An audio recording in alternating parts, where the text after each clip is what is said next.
Santo Deus, eterno Pai, graças te damos, ó Senhor, por mais um dia na tua presença. Graças te damos também, Pai, por mais esse estudo. E lhe pedimos, ó Pai, que continue abrindo nossos olhos para a tua verdade e continue nos conduzindo, ó Pai, segundo a tua boa e agradável vontade, ó Senhor. Pedimos a ti, ó Pai, que capacite o pastor Josué nesse estudo, a irmãzinha Tamires, que nos ajude, ó Pai, a colocar em prática tudo aquilo que temos aprendido. Em nome do nosso Senhor e Salvador Jesus Cristo, nós te pedimos essas coisas e lhe agradecemos. Amém. Amém. Amém. Irmãos, amém, glória a Deus. Vamos lá, deixa eu só pegar aqui, ó.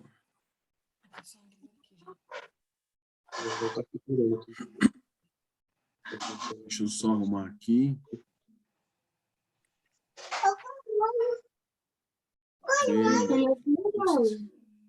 Na parte no salão de baixo de casa.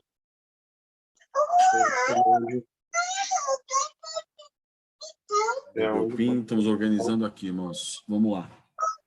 Eu vou deixar todo mundo mudo agora para a gente poder iniciar.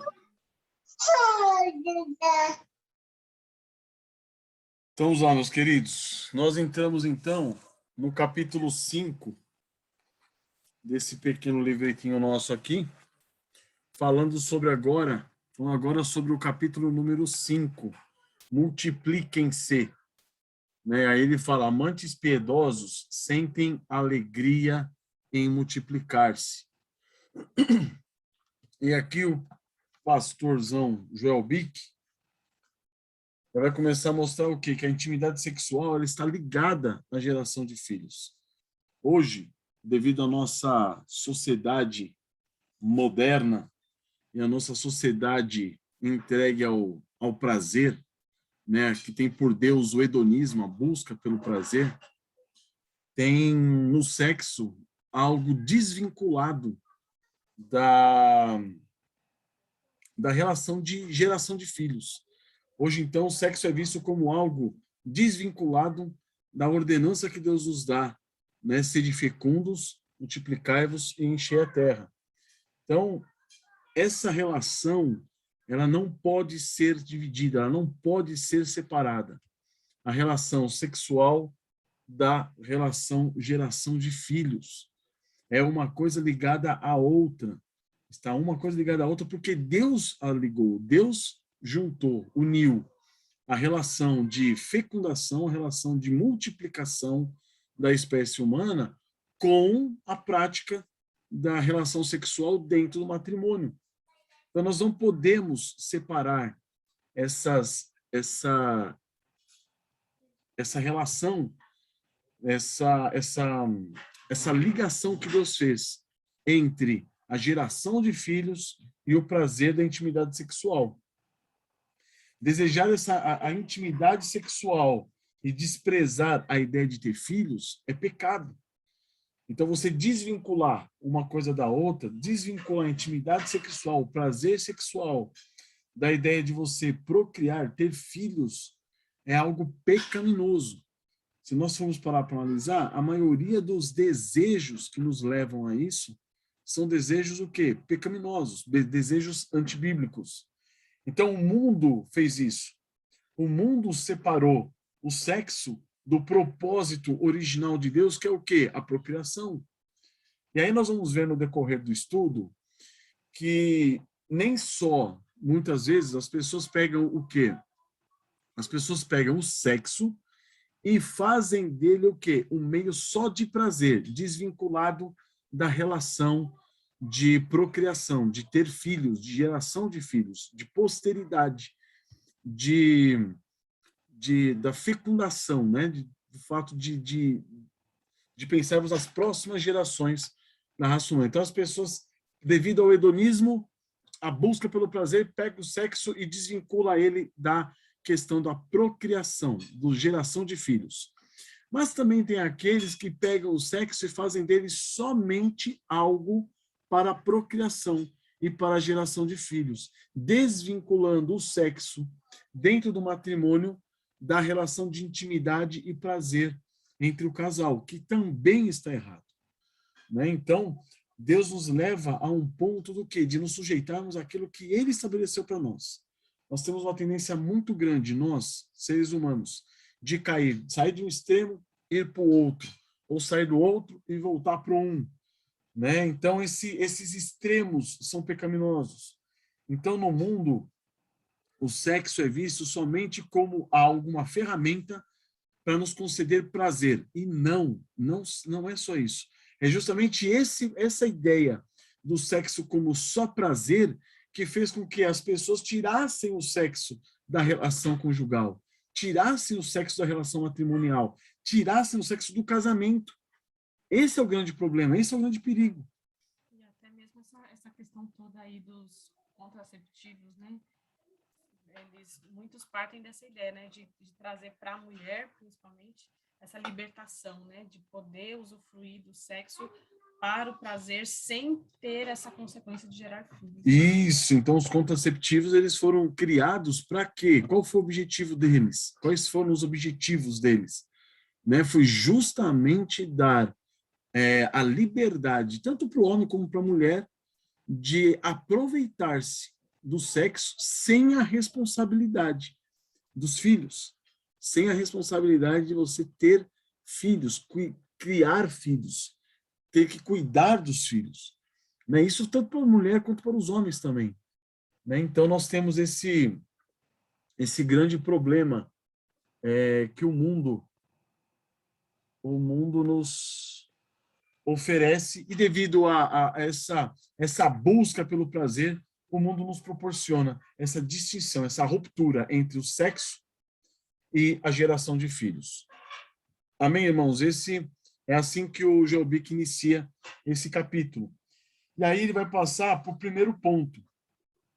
O primeiro ponto ele vai tratar sobre o controle de natalidade. Então ele mostra o quê? Que o cristão deve rejeitar o quê? A obsessão pelo controle do número de filhos, pelo controle de natalidade, como algo que deve ser o quê? Moderado. Né? Algo que deve ser o quê? Cerceado. Já viram aquelas pessoas que você fala assim, quantos filhos você tem? Eu tenho 3 filhos. Rapaz, tudo isso? Por que não só 1 ou só 2? Ou então já tá bom, né? Ou então já tá bom, né? Parou por aí, né? Não vai continuar. O que é isso? É essa obsessão que o mundo nos apresenta, infelizmente, no meio cristão, nós também vemos pessoas com essa mesma mentalidade. Pessoas que ainda não tiveram a mente transformada e renovada pela palavra de Deus, como diz em Romanos, capítulo 12. Então, essa obsessão pelo controle da natalidade é algo que deve ser o quê? Deve ser moderado, deve ser o quê? Pensado, deve ser colocado dentro do Senhor. A gente tem que deixar essa obsessão de lado, deixar essa neura de controle da natalidade e para estipular a quantidade de filhos, sabe? 1 filho é bom, 2 filhos é o máximo, e aí já para por aí, não continua não. Então isso daí é muito ruim, irmãos. Engraçado que esse tipo de pensamento esconde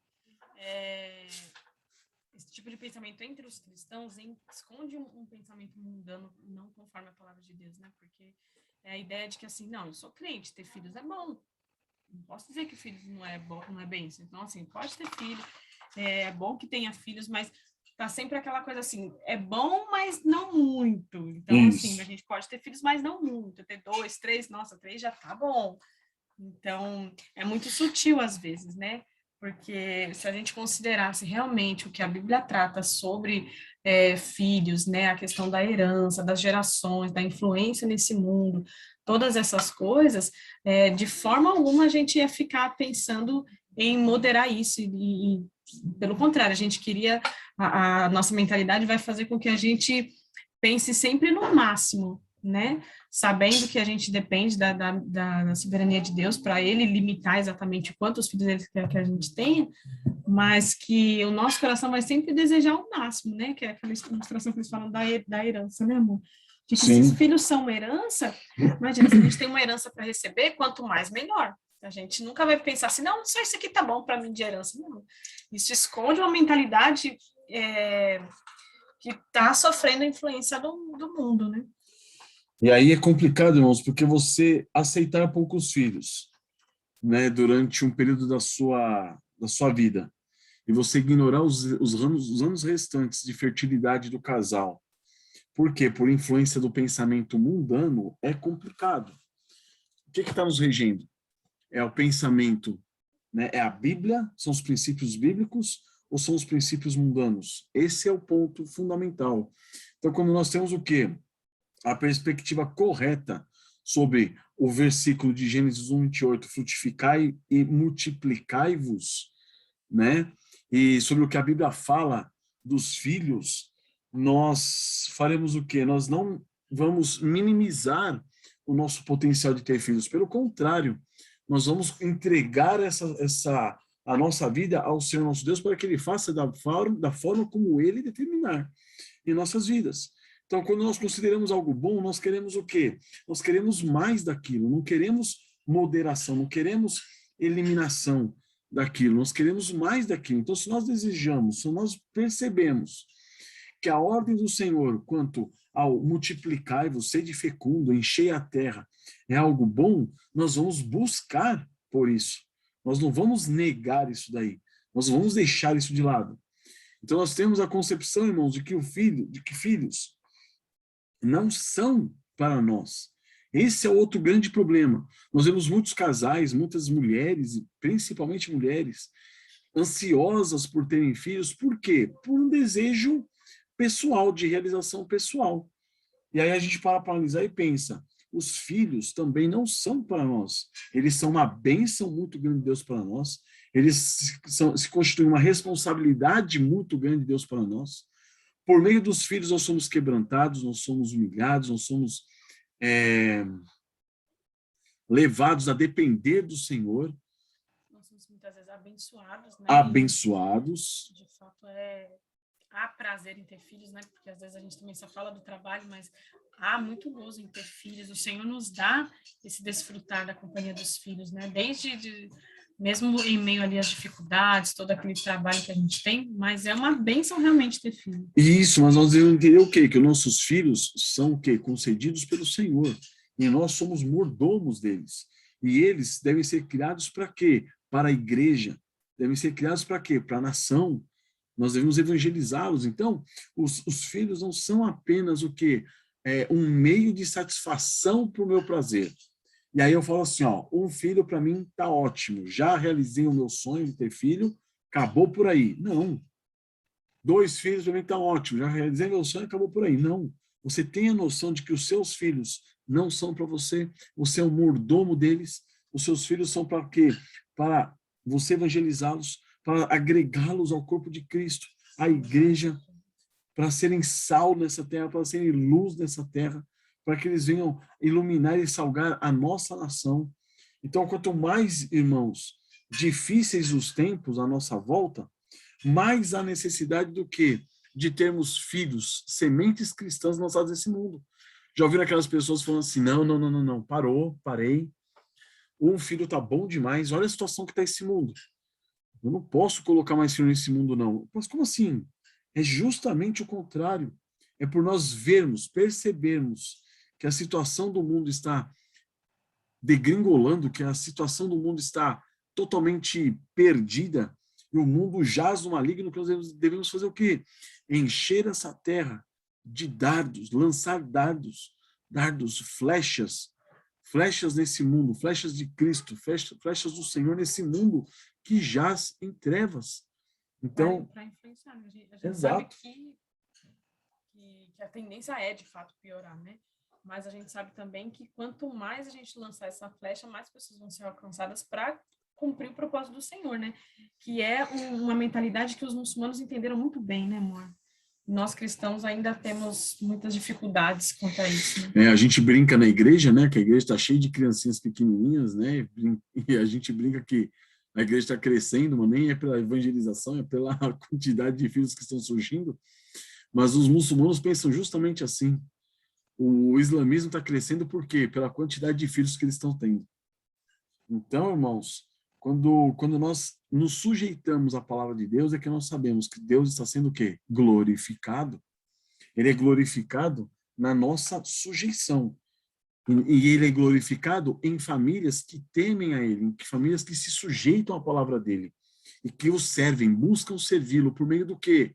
Por meio de toda a sua relação familiar, inclusive por meio da quantidade de filhos. Estão disponíveis a receber do Senhor quantos filhos ele quiser dar. Né? Amém. Pensando, inclusive, nessa questão quando você falou da igreja, né, crescendo, eu fico pensando, né?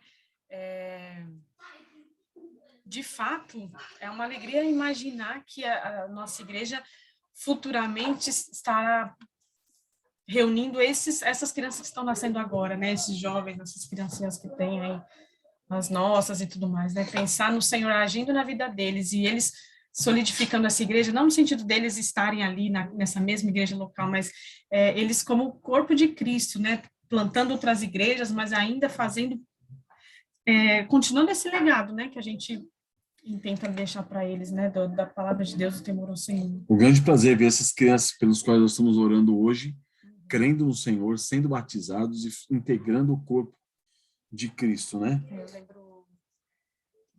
Pode falar.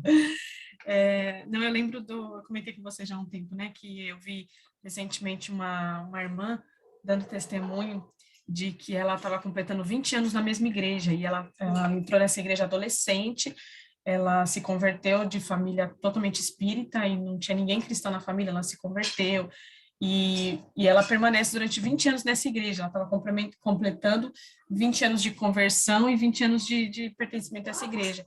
E aí ela contando quantas coisas, né, ela já passou nessa igreja, ela contando que esse pastor que batizou a ela, também já batizou a primeira filha dela. Fez o casamento dela. Fez o casamento dela.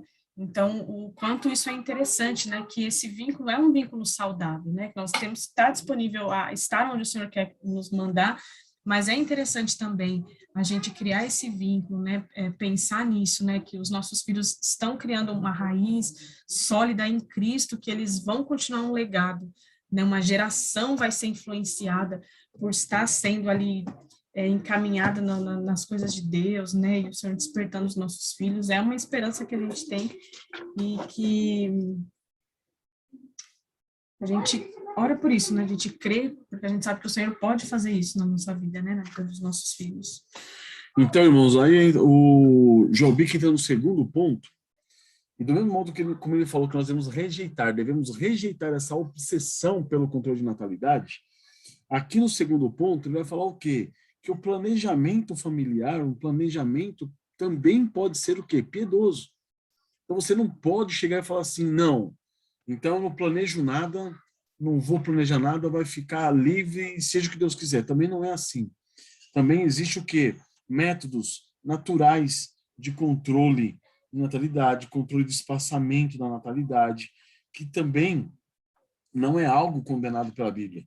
Existem razões piedosas para nós fazermos o quê? Usos de alguns métodos para nos prevenir. Por exemplo, questão de saúde, questões psicológicas, questões de planejamento piedoso. Deus nos deu capacidade, Deus nos deu tanto a mente, o intelecto, quanto nos deu a vida de Cristo para que nós saibamos como agir em determinadas circunstâncias, para que não sejamos nem escravos de um lado, nem escravos do outro, para que não nos escravizemos nem pela ideia obsessiva de um planejamento, uma limitação dos filhos, e também não sermos escravos do quê? Da procriação desregrada. Às vezes em contextos perigosos. Isso, às vezes em contextos perigosos, e saúde da mulher, saúde dos filhos, saúde, né, em questões diversas, nós devemos o quê? Saber como agir no Senhor, na dependência dele, tendo em vista o quê? Que ele sonde o nosso coração para que nós possamos entender as razões do nosso coração, que sejam razões realmente piedosas e não razões mundanas. Aí que entra realmente a dificuldade de achar essa razão piedosa, que é algo que precisa ser colocado diante do Senhor mesmo, para identificar, né? Eu lembro de um vídeo que eu vi do reverendo Herbert Campos Júnior, e ele estava falando sobre esse assunto, né?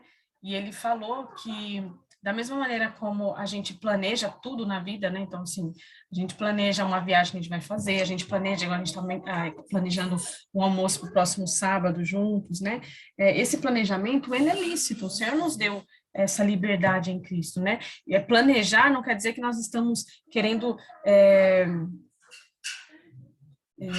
como posso dizer, driblar a soberania de Deus, né? Sim. Então, não, eu vou planejar que não, a gente sabe que a gente está na dependência do Senhor, nós fazemos planos, cabe a Ele direcionar e mostrar se a gente vai realmente dar cabo nesses planos, se esses planos vão ser efetuados ou não. Então, ele fala que esse planejamento não é por si em si um pecado, né? Você espaçar uma gravidez, você falar, tive um bebê agora e eu quero esperar esse bebê crescer um pouquinho e tal, por várias questões, da demanda, não sei, enfim. Não é um pecado você planejar, né? E é interessante porque mostra que existe sim uma liberdade que Cristo nos deu e que não é em si pecaminosa. A questão é quais são os motivos que nos levam a fazer essa moderação, esse espaçamento, a ponderar se realmente por agora não teremos mais. Então, o X da questão está aí, né, amor? Sim. Mas esse planejamento, ele não é pecaminoso em si. Não é, e cada caso deve ser analisado de um modo particular, específico, porque cada caso é um caso. Cada mulher é uma mulher diferente, né? A vida da mulher é muito essa questão natural da mulher, né? O organismo da mulher é muito diferente de uma mulher para outra, né? Então, são N situações nas quais a gente tem que se colocar o quê?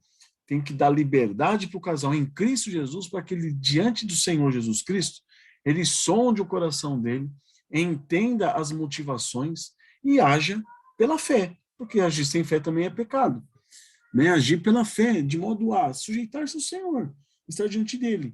Então, prudência, irmãos, bom senso, na dependência do Senhor, tudo isso deve ser o quê? Considerado, né? Sujeição a ele, submissão a ele, oração, como está no Salmo 139, para pedirmos que o Senhor sonde o nosso coração, entenda e nos mostre o que está no nosso coração motivando-nos a tomar determinadas ações. A nossa vida tem que ser assim.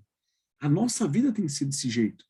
Nós devemos sempre nos colocar diante do Senhor, em todas as decisões da nossa vida, pedindo ao Senhor o quê? Que sonde o nosso coração para sabermos quais as motivações que estão nos levando a tomar determinadas ações. Tudo na nossa vida, na vida do cristão, é dessa forma. A gente não vive por meio de regras, a gente vive por meio do quê? De princípios. E a partir desses princípios bíblicos, na sujeição de Cristo e do Espírito Santo, é que nós vamos tomar as nossas decisões. Exatamente, porque assim, são esses princípios e a sujeição à vontade de Deus que vão fazer a diferença, porque, inclusive, pode ser que a gente se coloque à disposição do Senhor para ter muitos filhos e o Senhor não dê, não conceda, né? Ou dê poucos ou não dê nenhum. Então, a gente não pode cair numa ilusão de que o pecado ele está somente na questão de você querer controlar a natalidade, né? E aí, deixar livre é o melhor, é o certo, é o bíblico, e vai e faça. Como se não pudesse haver pecado nessa atitude também. Exato. Então, hoje em dia, por exemplo, a gente vê aí uma onda, principalmente católica... e uma onda evangélica também. Também, chamada de ser aberto à vida, né? Onde se prega que não se deve fazer controle nenhum e ficar totalmente livre. Isso em si também não é pecado, mas dependendo da motivação, aí se torna pecado da mesma forma. Então, no caso, por exemplo, de aconselhamento, a gente pode virar para a pessoa e dizer assim, olha, não, libera geral aí porque isso é bíblico. E às vezes a pessoa está com aquela inclinação de não controlar os filhos, até para se passar por uma família mais piedosa, né? Esse conceito católico traz uma ideia de remissão pelo sofrimento causado pelos filhos. Então, aquela mãe que tem muitos filhos, que acorda cedo e dorme pouco e trabalha ali em prol dos filhos, é uma mãe mais piedosa, é uma mãe, assim, né, que é um conceito católico, mas que eu tenho visto, pelo que eu tenho acompanhado de rede social, isso sendo trazido para o meio protestante, e aí a gente não pode perder de vista que isso também traz muitas vezes orgulho, traz uma questão de sobressair em cima de outras famílias, né? Porque, de fato, ter muitos filhos não é o plano de Deus para todos, né? Não é.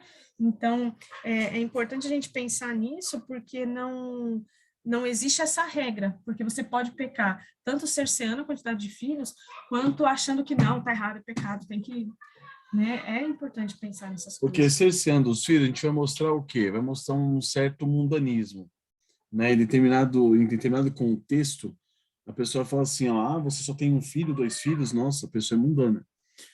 Mas tem um monte de filhos, nossa, que bênção, nossa, que maravilha. E você, Coragem, que que coragem, que fé. fé, que piedade.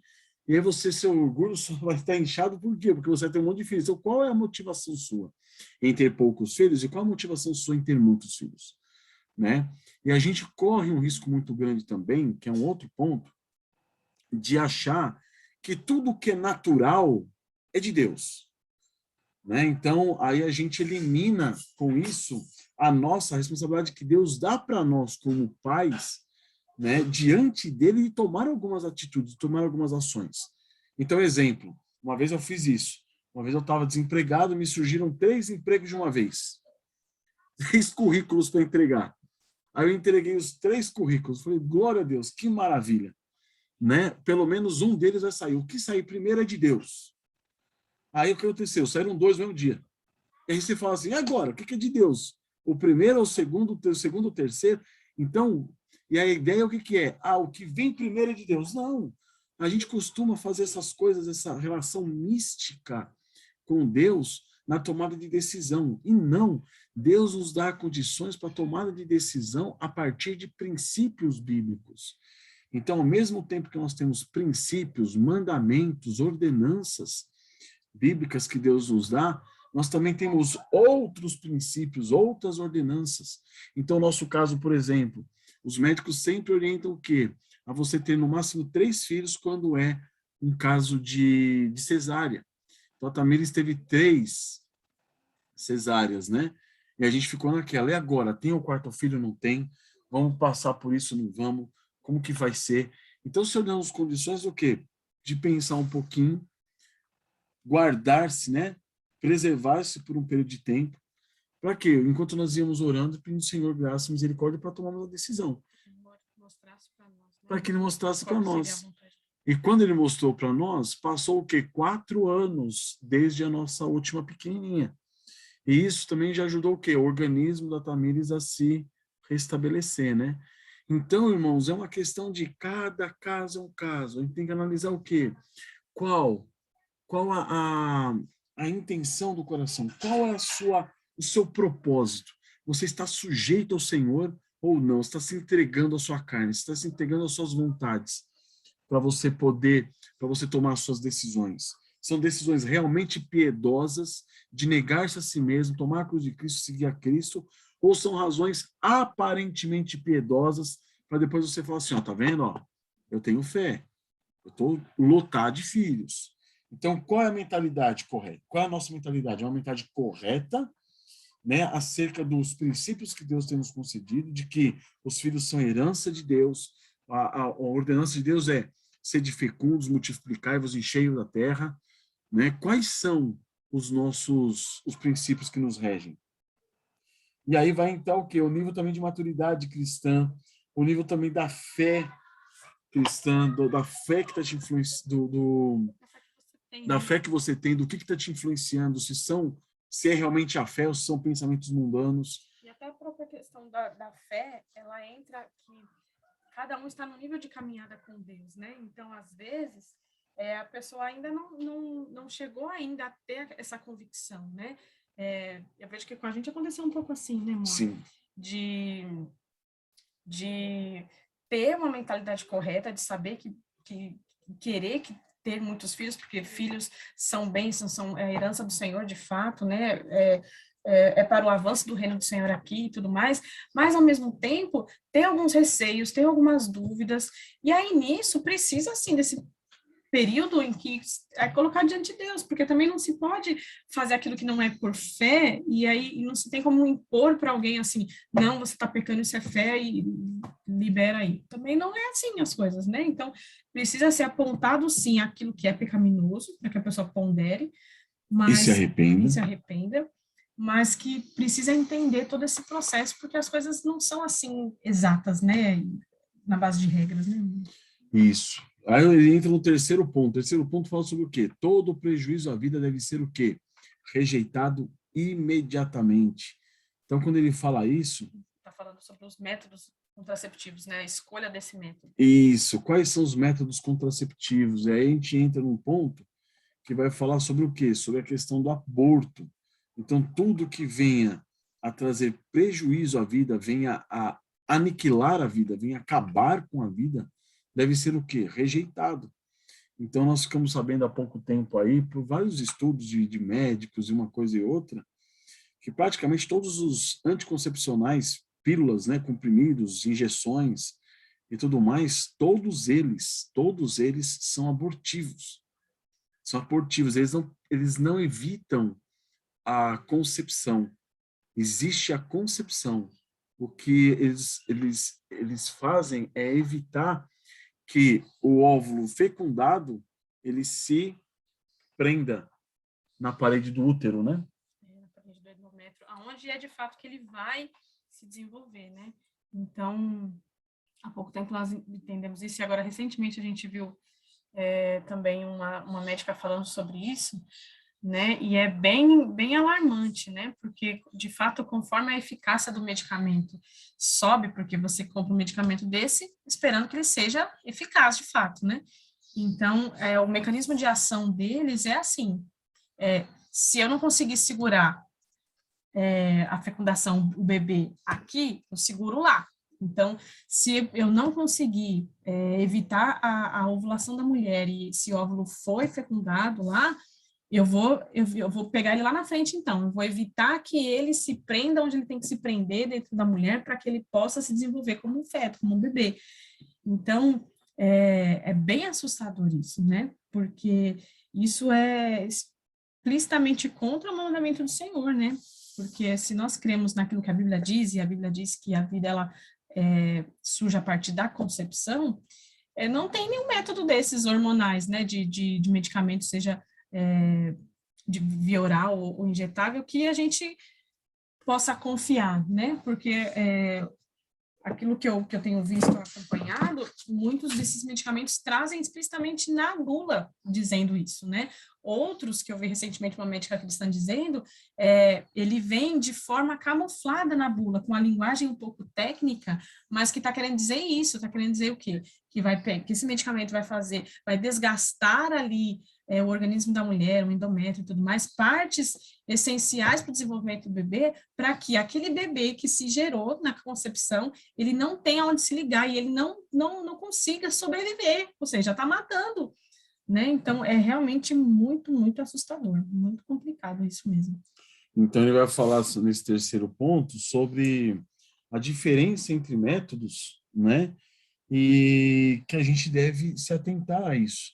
Se você está disposto, por qualquer motivo piedoso, né, a espaçar um pouco mais a gravidez, ou a controlar, né, tentar de um modo ou de outro fazer esse planejamento, que você pense direitinho nos métodos contraceptivos, né, para que você não peque por outro lado, que no caso seria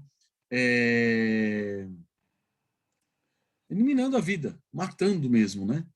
Como alguns métodos contraceptivos fazem, com a questão do aborto.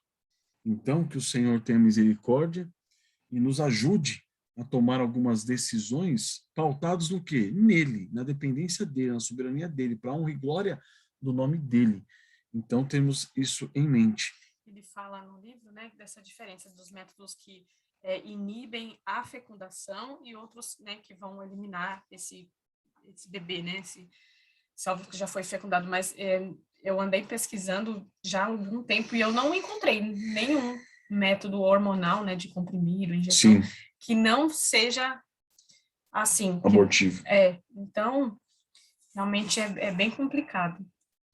Amém, irmãos? Tem também a questão da vida, no caso da mãe também, né? O próprio Joelbic cita um caso de uma mulher que foi orientada pelo médico a não ter mais filhos, e o marido insistiu, a mulher teve o próximo filho e morreu devido a isso. Então, essa preocupação com a vida não é só com a vida do feto, a preocupação com a vida da mãe também. Porque nós devemos ter o quê? Princípios que nos regem. E um dos princípios que devem nos reger são as leis dos 10 mandamentos, por exemplo. Não matarás. Não matarás é é uma ordenança bastante abrangente, né? Então, esse não matarás, ele está implícito por detrás dele o quê? Preserve a vida.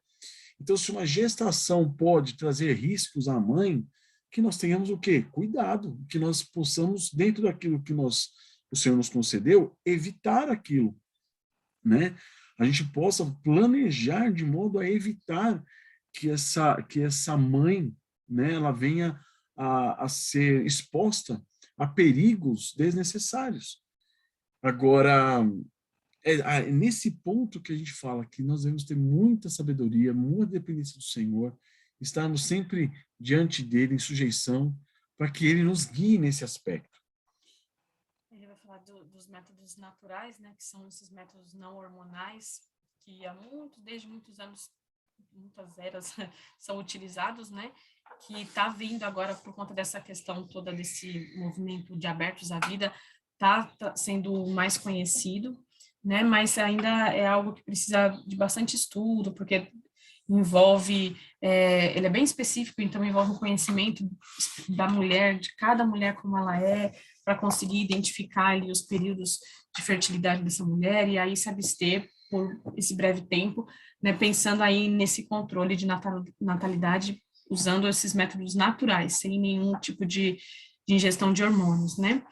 E aí a gente tem também o preservativo, que seria sim uma barreira mecânica, vamos pensar assim, e ela evita a fecundação em si, né? Então, ela vem anterior, mas aí ela não é um método hormonal, né? O DIU, eu também pesquisei ultimamente, tem sido bem alarmante, né? Porque eu tenho visto vários médicos lerem a bula, né, dos DIUs, né? Existem alguns tipos de DIU e na bula está especificando exatamente isso, né? Que ele vai causar essa inflamação no organismo da mulher, de modo que o bebê não consiga ali ter um desenvolvimento adequado, né? E é tão verdade que ele não inibe a ovulação e tudo mais, é que a gente vê muitos casos de bebês com mães que tinham DIU, né? Isso também acontece no uso de anticoncepções de pílula também, né? Então, isso mostra que realmente ele não inibe a ovulação da mulher e ele pode sim, pode acontecer uma gravidez mesmo usando esses métodos, né? E esses abortos, assim, que acontecem, é chamado de aborto oculto, né? De muitas vezes prejudicar esse bebezinho para não evoluir. Então, amados, aí nós chegamos no quarto ponto. O quarto ponto eu achei fantástico, achei impressionante, porque o Joel Bick vai mostrar exatamente aquilo que a gente vem falando, que é o quê? Cada caso é um caso.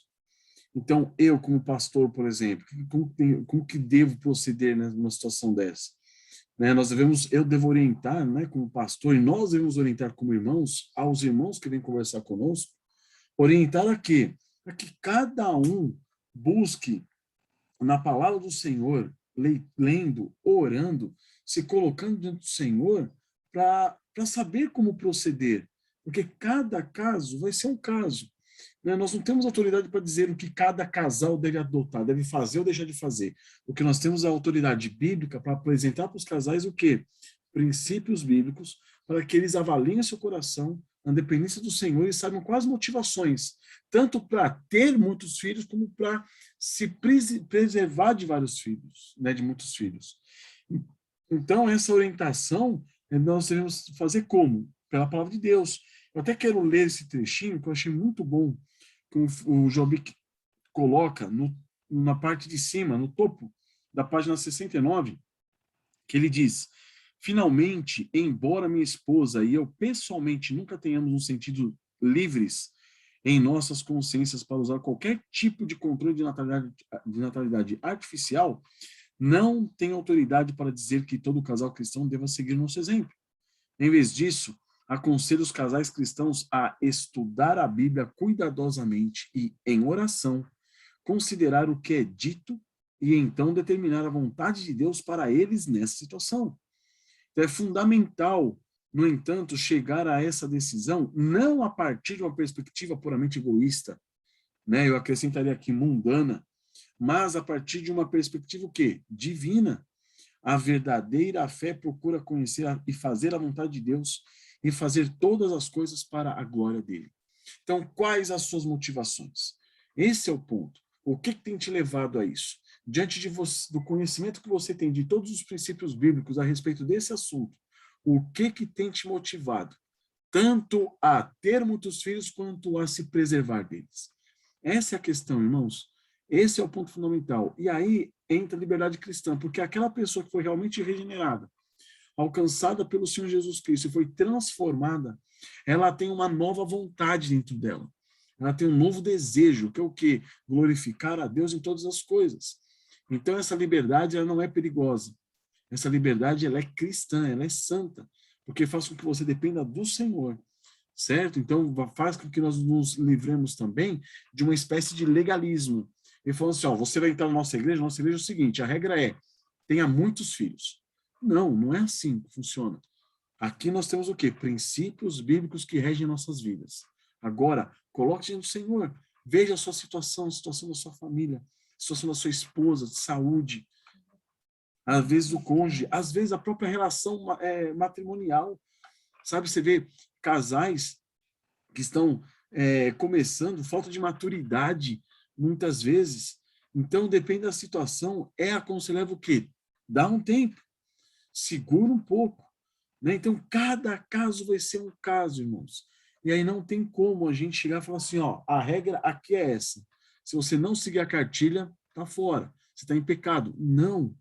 Então, que nós possamos nos colocar diante do Senhor e para que Ele sonde o nosso coração, mostre a nós as nossas motivações. Se forem motivações pecaminosas, que nós sejamos levados a quê? Ao reconhecimento de pecado, arrependimento, confissão e fé para o quê? Agir de uma maneira oposta, agir em santidade. Amém? Agora, se a motivação for santa, for piedosa, amém. Continue lá, continue nesse caminho, siga nesse caminho. Então, amados, o sexo não é apenas para prazer, mas também ele não é apenas para a procriação. Não. A intimidade sexual, ela deve continuar. Ainda que nós sejamos impossibilitados, né, naturalmente de ter filhos, a relação sexual deve continuar. Entende?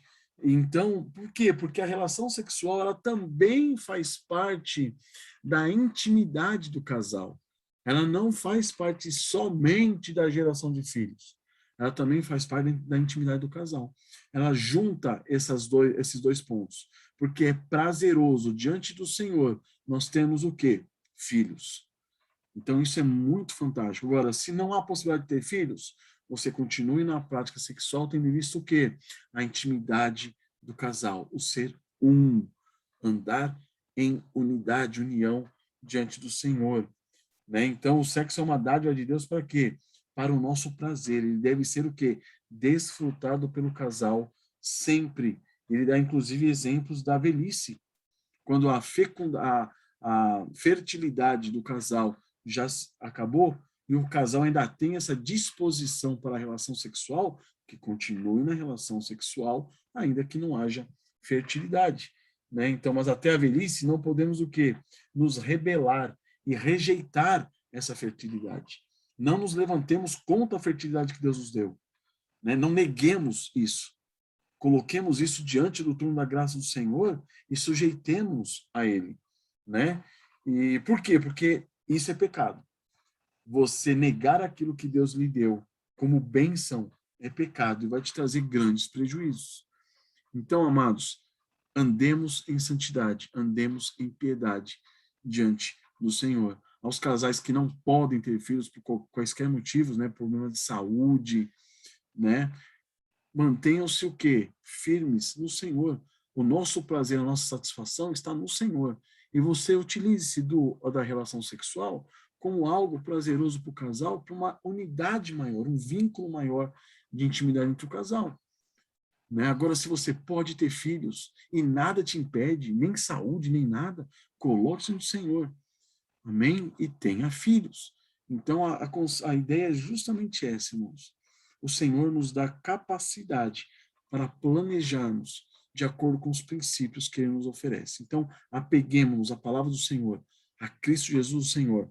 Nós sabemos que esse assunto é bastante polêmico, bastante amplo também, é muito grande. São várias questões que eu pensei. Várias questões, vários pontos de vista, tem várias hermenêuticas, várias interpretações bíblicas para você apoiar, né, algumas teses, né, dentro desse campo. Então é bastante amplo, irmãos.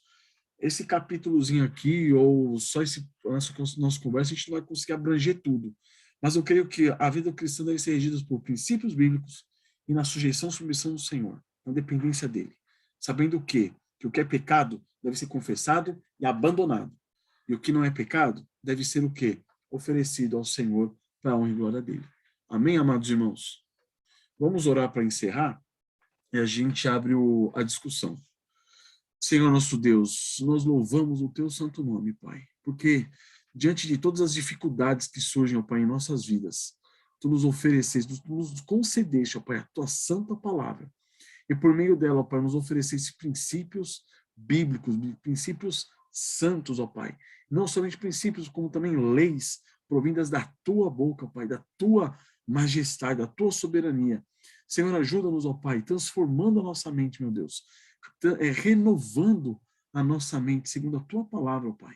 Leva-nos dia após dia a nos debruçar diante da tua palavra, com reverência, com sujeição, com submissão a ti, ó Deus, em oração, sujeitos na tua santa presença, ó Pai, a sermos obedientes, a estarmos dispostos, ó Pai, a nos sujeitar às tuas santas palavras, ó Deus, e diante da tua presença, ó Pai, vivermos vidas santas. Ó Senhor, que por meio desses princípios possamos também regular, ó Pai, a nossa vida como casal, ó Deus, no nosso relacionamento com nossas esposas. Que possamos ver o sexo, ó Pai, não somente como algo que nos gera prazer, mas também algo que nos une, que une o casal na tua presença, ó Pai, intimidade, formando um só corpo, ó Deus, diante da tua presença, ó Pai, para a glória do teu santo nome. Que possamos ver no sexo também, ó Deus, um meio pelo qual tu estipulaste, ó Deus, a nós um modo de procriarmos, ó Pai, de enchermos a terra, de sermos fecundos, ó Deus. Sabemos que os filhos são bênção para nós. Tu nos concedes os filhos como bênçãos, ó Deus. Bênçãos que nos conduzem mais perto de ti, ó Pai, em várias circunstâncias, em várias situações. Ó Senhor, filhos são bênçãos, que nós não neguemos essas bênçãos, ó Pai, por caprichos, por egoísmos, por estarmos sendo regidos pela mentalidade mundana, ó Pai, mas que sejamos transformados por Ti, ó Deus. Ó Senhor amado, ajuda-nos, ó Deus, guiando-nos na Tua presença, que possamos viver vidas santas em todas as áreas da nossa vida, principalmente em nossas famílias. No que diz respeito, ó Pai, ao controle de natalidade, dá-nos sabedoria, dá-nos graça, para que possamos agir na Tua dependência para a honra do Teu santo nome. Nós te pedimos, ó Pai, em nome de Senhor Jesus. Amém.